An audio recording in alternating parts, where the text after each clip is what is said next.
Welcome to the Support Automation Show, a podcast by Capacity. Join us for conversations with leaders in customer or employee support who are using technology to answer questions, automate processes, and build innovative solutions to any business challenge. I'm your host, Justin Schmidt. Julie Tuggle-Nguyen, welcome to the Support Automation Show. Thank you so much, Justin. It's a pleasure to be here today. Likewise, for our listeners out there, Julie is the first guest we've had on this show who is also from the St. Louis area. Capacity is based in St. Louis. I live in St. Louis. And Midwest BankCentre, where Julie is the Executive Vice President of HR, is located here in St. Louis. So it's fun to have a fellow St. Louisan on the show today. That's fantastic. And yeah, this is where I grew up.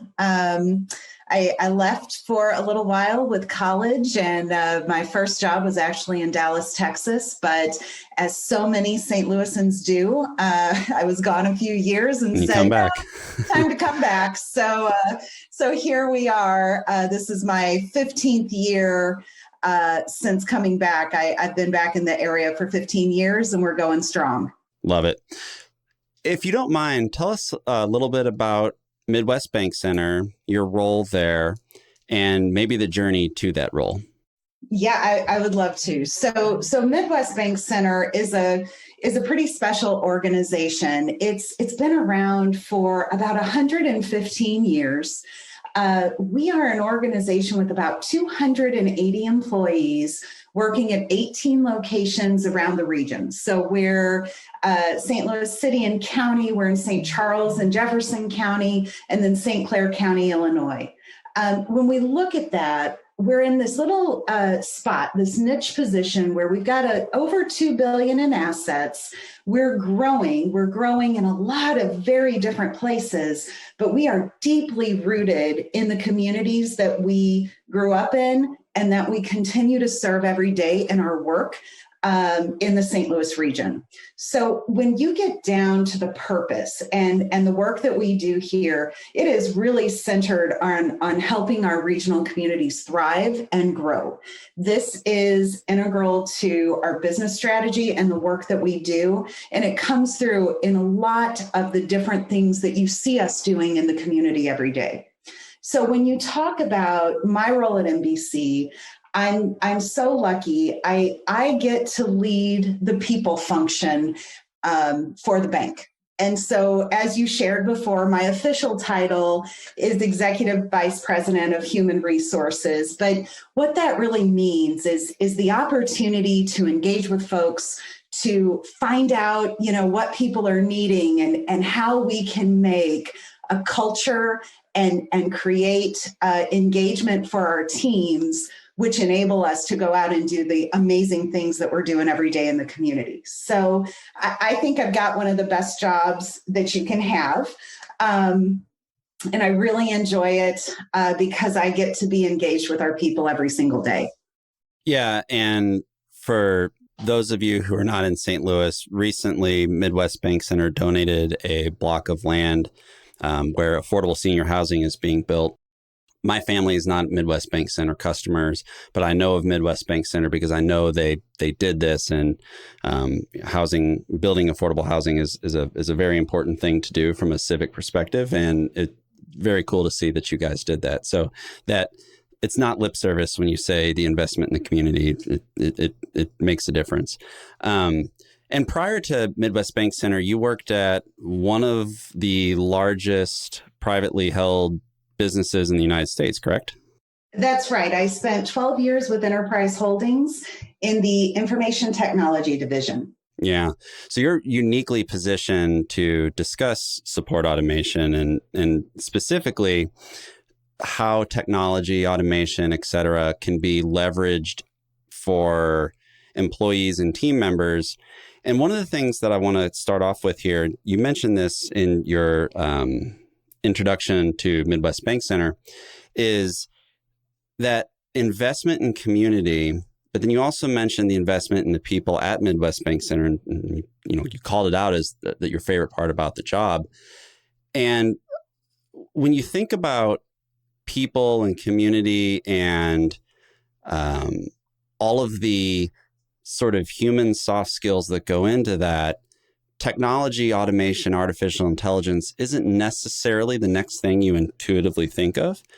But when you have a workforce at, enterprise, for example, 50,000 plus employees or whatever it is, you have to leverage technology in order to engage all of those people and to keep everyone feeling like they're part of the team. So one thing I'm curious about is when you think back at your time there and as you've gone through the growth at Midwest BankCentre, what are some examples of technology that was brought in to help keep those connections and help drive a sense of community within the workforce? Yeah, so it's interesting when you're thinking about kind of the soft skills and the people skills and all of those things that go along with core people leadership. Technology doesn't replace any of those. All of those mechanisms still have to be in place. What technology really does is it's an enabler. It enables you to connect with people more fluidly. Just like you and I are connecting today over Zoom, we couldn't have done this 5 years ago, but today and post-COVID, this is normal. Yes. And so technology has to be seen as an enabler to making things better, to enhancing all of those core people skills and people needs that exist every day, regardless of the AI that you introduce or the latest technical craze that you're looking at. And so when I think about how that applies with your workforce, it's really being able to recognize the opportunities that tech provides and being able to leverage those in the culture or the organization that you're in.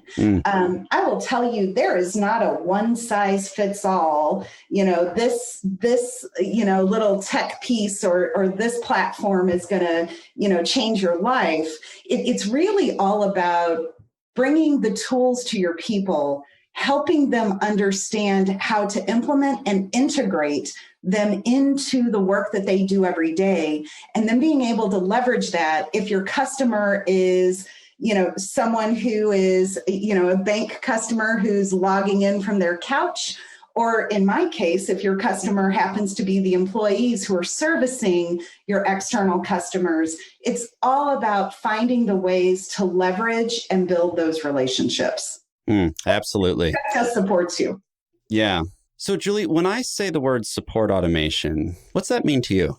So support automation in my world, from a human resources perspective, is really all about being able to give our employees as much seamless support as we can from really behind the scenes, so that my team and my people are not sitting behind a desk doing data entry somewhere, but my team is out sitting down with you having coffee, or they're in one of our 18 branches engaging and having a discussion, or we're having external touch bases with folks that are on a Zoom meeting all over the United States that maybe are employees who are now full-time remote because we have new opportunities and we're able to recruit in multiple states now. So when I'm thinking about support automation, again, everything for me comes back to, it's got to be able to impact my bottom line, whatever that is. And for me, it's about having my team out building relationships, not doing data entry. There's just no value in it.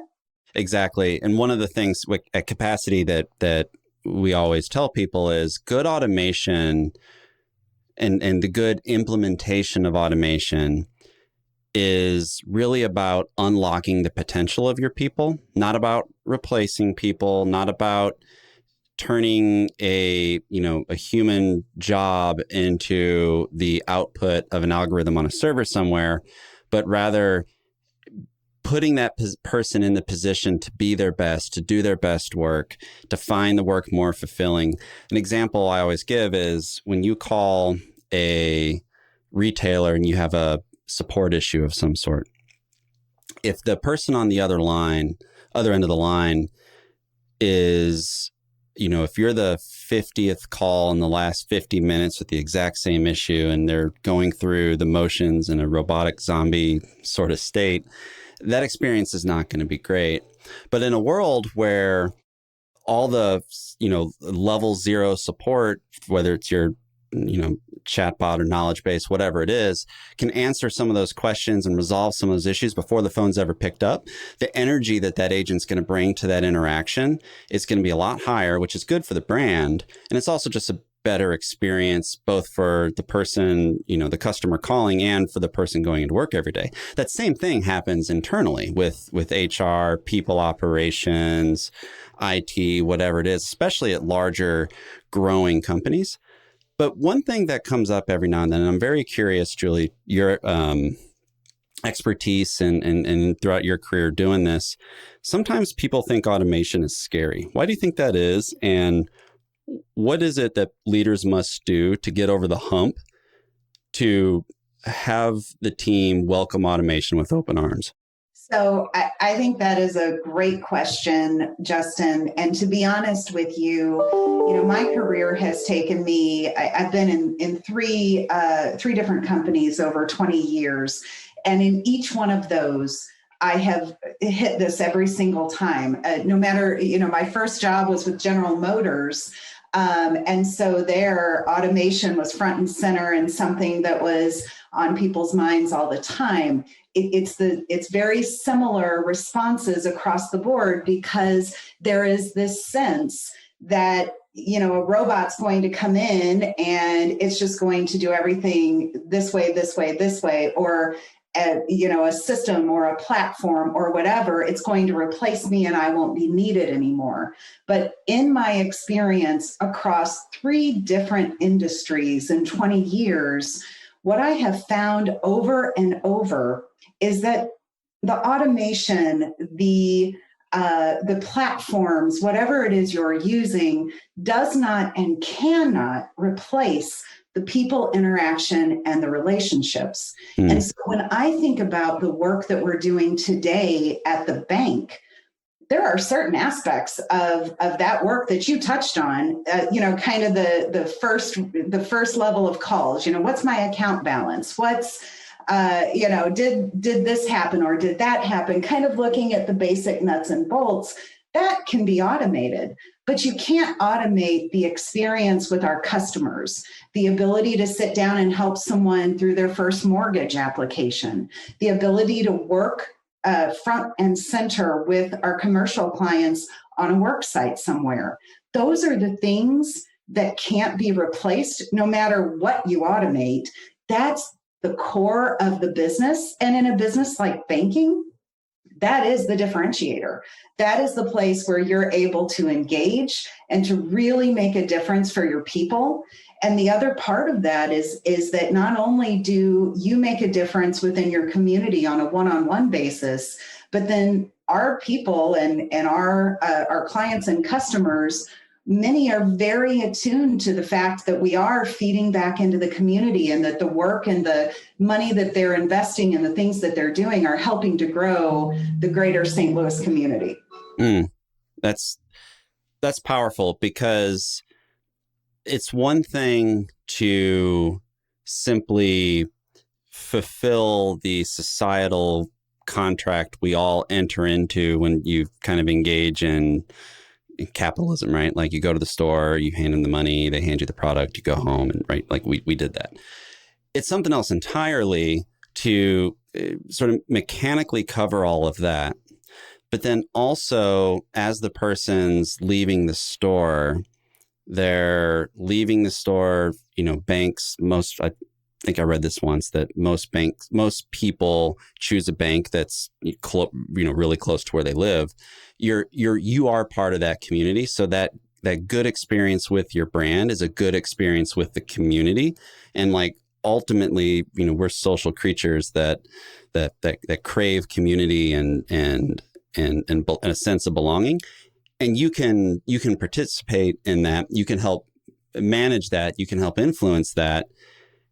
And well thought out automation to ease the burden of your team helps enable that. It's a really powerful thread that I think, as I've had a lot of these discussions and as I've been in the support automation space with capacity the last 3 years, one thing that HR in particular is just really good at understanding is that holistic relationship between the end customer, the person behind the teller in the case of a bank, and how that all fits together to really drive a shared experience. When you think of those shared experience, and this may be a bit of a roundabout way to get to a point, but when you think about automation, the business needs to be profitable. Business need to keep innovating to continue to grow, and the people both involved in the business and the customers all need to have a good experience. How can businesses bring automation into what they're doing and not lose sight of the coalescence between profitability, people, and innovation? So it's an interesting question, and it gets back for me to the fact that you don't change for change's sake, Mm-hmm. and tech is not tech is a tool to the solution or to the outcomes that you're looking for, but tech is not the end all be all for anything that you're doing. And so many companies and everything that we do. I'm trying to think of a company where this or an example where this doesn't apply, but generally speaking, every single company finds success in its customer relationships, in the experience that it is able to give the customers and the relationship that you feel that you have with that company. That's what it all comes back around to. And so again, when I think about innovation, when I think about tech, when I think about automating processes or bringing in a new system, everything really falls into the support of those relationships. And even when you find yourself in a place where, again, some of the baseline work or certain things may now be handled in an automated state or a digital state, it should be enabling your people to be out doing more, to be able to be impacting the bottom line with whatever your business is, if it's increased sales or however it is that you're engaging with your customers.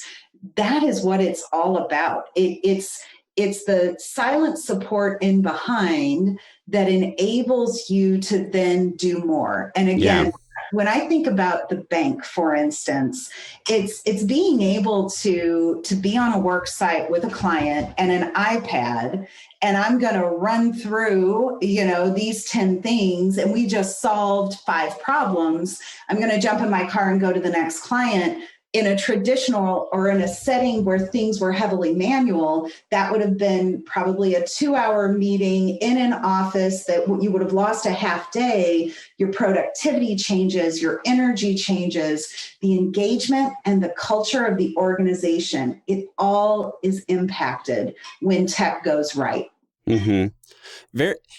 Midwest BankCentre is in a very interesting position on this too, because it's a regional business, but you guys offer the full, you go to midwestbankcentre.com and, browse through the top menu there. It's all the same stuff you would find at Chase or PNC or whatever. So it's a very big bank breadth, but then the sort of depth there is very, very community driven. Could say a lot of things, not to throw shade at Chase. Could say a lot of things about Chase Bank. Community driven is not the first thing that comes to mind. If you don't mind, speak to how you manage internally keeping that same ethos of delighting the customer and the that like sort of virtuous cycle of the employees, the team member to the customer relationship there, and how, you can make both of them happy with good technology. If you don't mind, like, how do you manage that across, personal banking, business, mortgage, insurance, financial planning? Like there's a wide breadth to what you guys do. How do you keep that all so that the brand experience with Midwest BankCentre is the same sort of across that portfolio?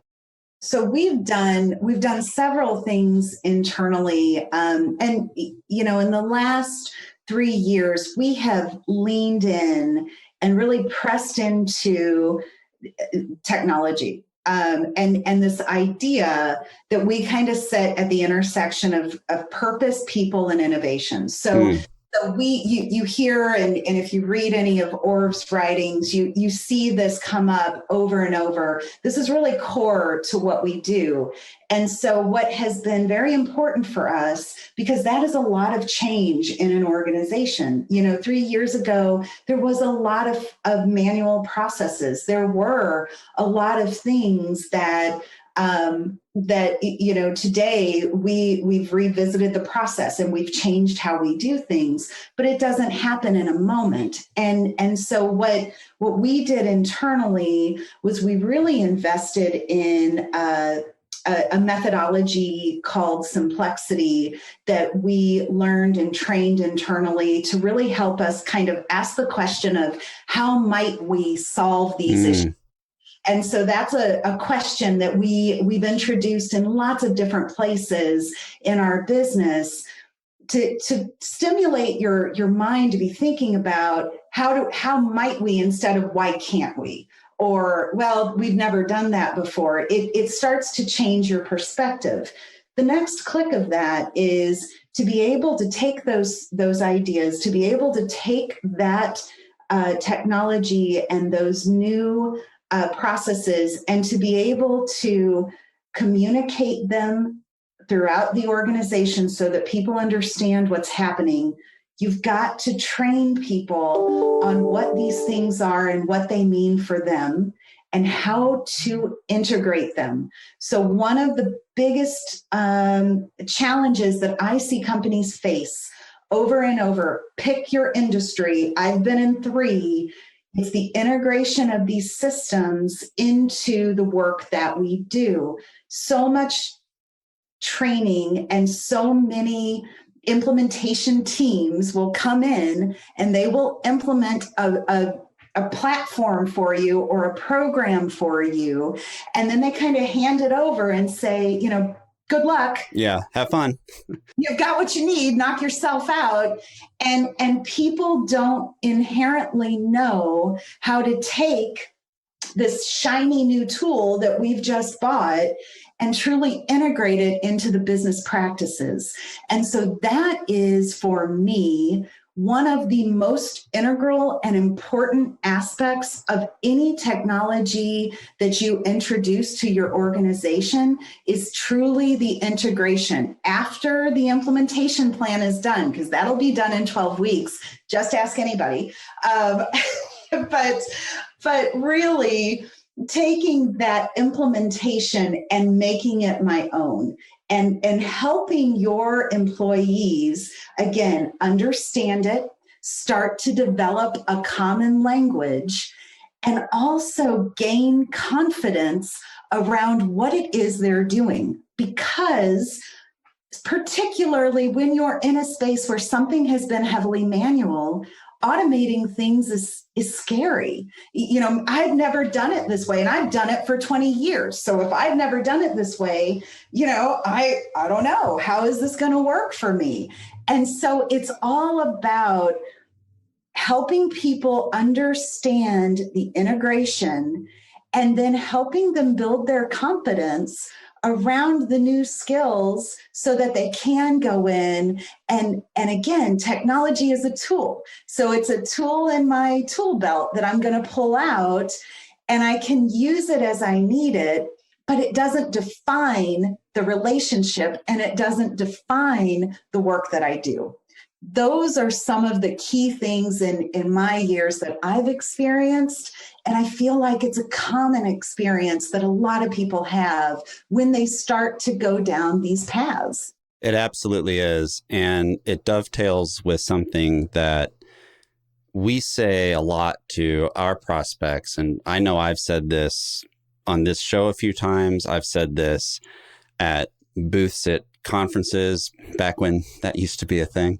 I've said this on webinars. I've said this, in sort of more one-on-one type conversations. Before you buy anything, whether it's something as sort of deep and widespread as a ERP or something as simple as a calendar management application,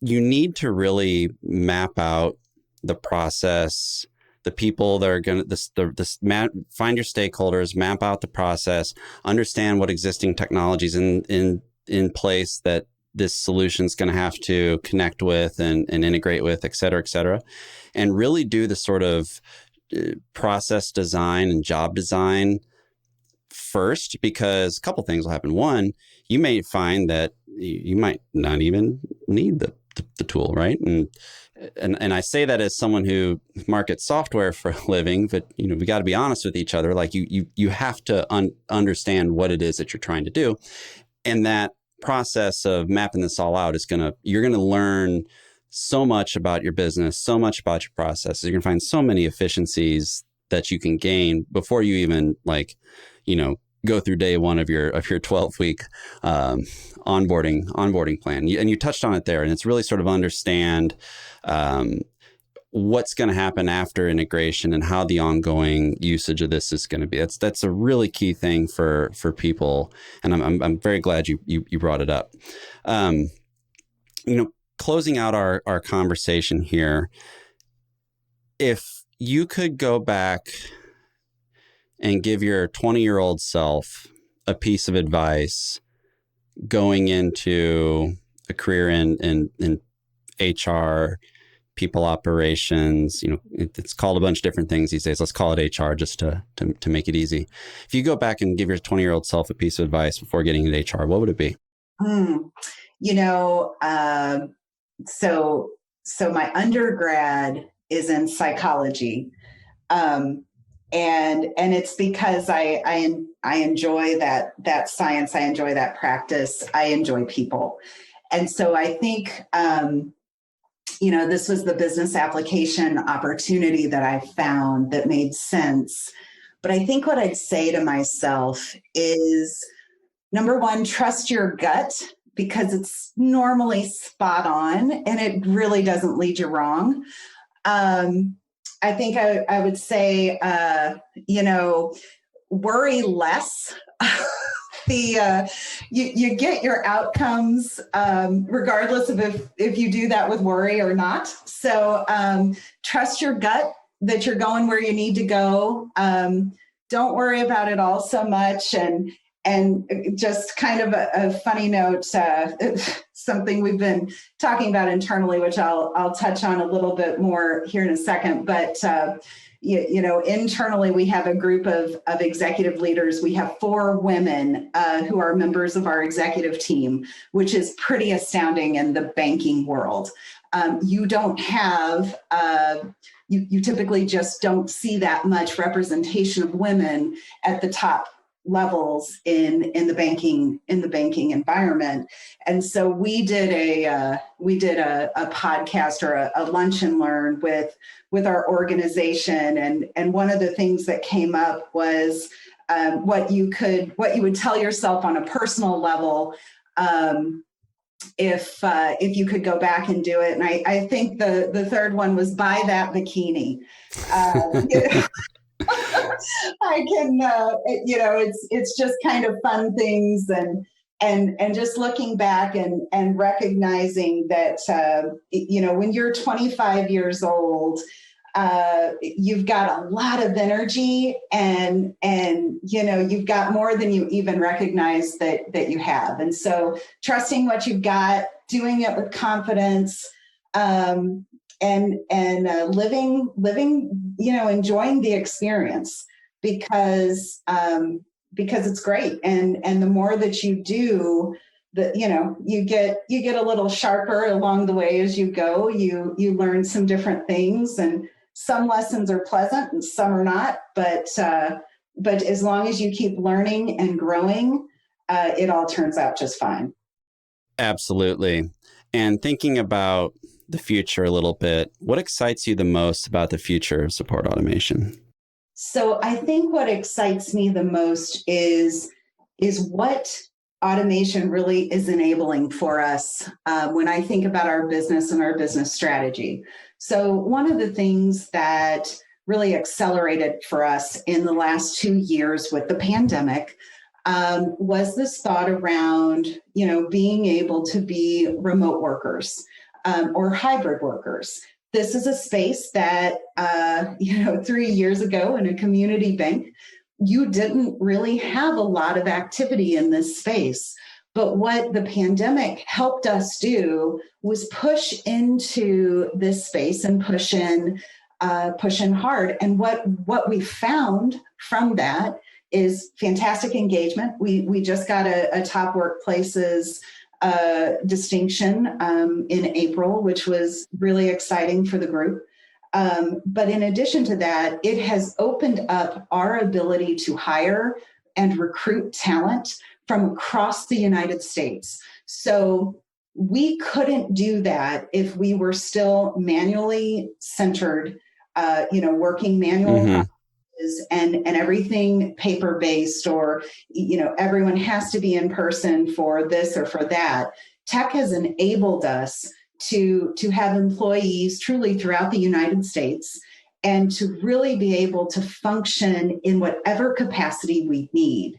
Again, if you're working in a bank, front and center with our employees, shaking hands, or you're working in Florida, running a business division for us, with us still centered here in the St. Louis region. So what it has done for us and what it will continue to do for us is enable us to engage a broader talent pool and enable us to be able to do more and grow faster than we've been able to in the past.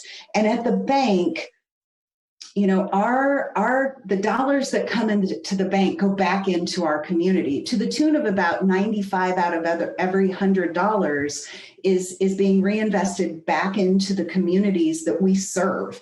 And so the ability to be able to grow that and to exponentially grow that with the support of tech is very exciting for how we can continue to drive our own communities and grow our communities in new ways. Absolutely. And that's if there's one sort of, theme of this show or one tagline that I could slap on every piece of marketing collateral that Capacity produces, it really is embrace how technology can help your teams do their best work and how they can sort of realize the ultimate expression of what they are, who they are, what they do in the workplace. To end here, and this has been a great conversation, Julie, I really appreciate you coming on. We're going to end with our quickfire round, our famous 5. I really need to come up with a name for this. I say this every single show. So people listen to this regularly and be like, Justin, you really need to just brand the thing and get past the explanations. But maybe me awkwardly saying I need to brand it is the brand of it.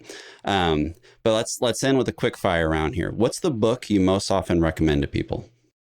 I think the book that I know I've been recommending a lot as we have been growing and we have been changing. There's 2, and they're not new flashy books. I got to tell you, Good to Great. That's a big one. All-time classic. Yep. Absolutely. And the other one that again, as you're thinking about change and you're thinking about growth of teams, and we're growing teams and remote settings and hybrid settings, The 5 Dysfunctions. We go back to that. I look at that. It helps in so many conversations that I'm having with managers who are having challenges around, again, those core team dynamics, the people skills. How do I grow a team? You've got a whole lot of great information sitting right there. Love it. What's the best productivity hack or productivity tip that you've found that you use in your working life? So I'll tell you two. So I'm a working mother of two. My girls have finally made it to the ages where they can self-sustain. But after my second was born, on a personal note, I gave up pairing socks because the time it would take me to find the black sock. So everybody's wearing white socks. And I haven't paired a sock in 10 years. So it's one less thing to worry about, right? on a personal note, that I did for myself. It was a gift. Professionally, one of the most impactful things that we've done, or that I've done as part of our organization, in 2019, we introduced the idea of No Meeting Friday. And it's really centered around the space of every Friday, you block it.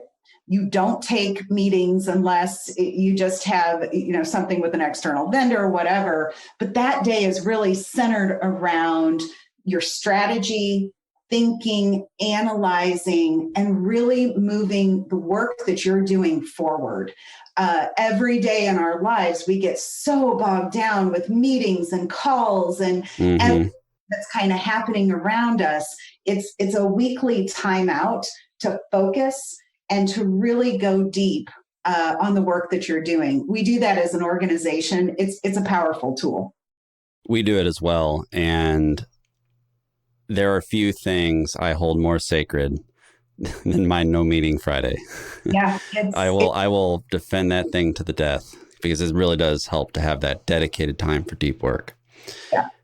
If you could recommend one site, blog, Slack community, LinkedIn group, conference, offline community, one community for HR leaders to embrace and understand how automation can help them and their teams, what would it be? So I've got to be honest with you, from an automation standpoint, one of the best partners that I've found, not only over 1 year, but over many years, is Gartner. I call back to, that partnership with Gartner, the research, the things that they're doing in this space. And they're huge. They're everywhere. And so they can bring different perspectives and thoughts. So for me, that's been an important partner. I think, though, for any HR leader or professional, or even someone who's growing their career, it's about finding the resource that has a broader view, that can partner with you and help you see not only the things that are in front of you, but see the bigger picture as well. So it may be Gartner, it may be something else for someone else, but it's finding that partner that I think is really critical. Yeah, that is absolutely critical, to feel like you're not alone on the journey, and you're not. Like, we're all, even us B2B software marketers, we're a fairly competitive lot. There's a lot of great marketing communities, and I recommend anyone getting into it to join a few LinkedIn, Facebook, et cetera groups, and go to some conferences and meet some people. You'll be amazed at what happens when you just say hi. So there's also some really great local HR chapters wherever you are. SHRM, Society for Human Resource Management, has local chapters throughout the United States, really in most cities. And that's a great place to really be able to sit down and talk to people about what they're experiencing. The other thing that I've been very fortunate to be involved with in the last few years is I have been asked to be on several advisory groups and HR just discussion forums that have come again in the last few years, where you're really sitting at the table with a group of individuals who are having similar experiences to what you're having, and you're able to again learn from each other about how they're approaching things, what they're doing, how they're really tackling the challenges that are before them in their business. They're usually confidential, where you can really sit and have some great discussions. And I would encourage anyone who is listening and kind of scratching their head, find a forum, find a discussion group where you can engage and just spend some time with peers and with others in the field. It really is a game changer. It is a game changer, Julie. And what also was a game changer is this conversation. I really can't thank you enough. For the listeners out there, if someone wants to connect with you, where's the best place to find you? Through LinkedIn. Send me a note. I'm out there, and I'd love to connect. So feel free to reach out. Justin, I think you all provide my LinkedIn link. Yeah, we'll put it in the show notes along with the links to the books you recommended and all that. So we'll definitely make sure people can get in touch with you.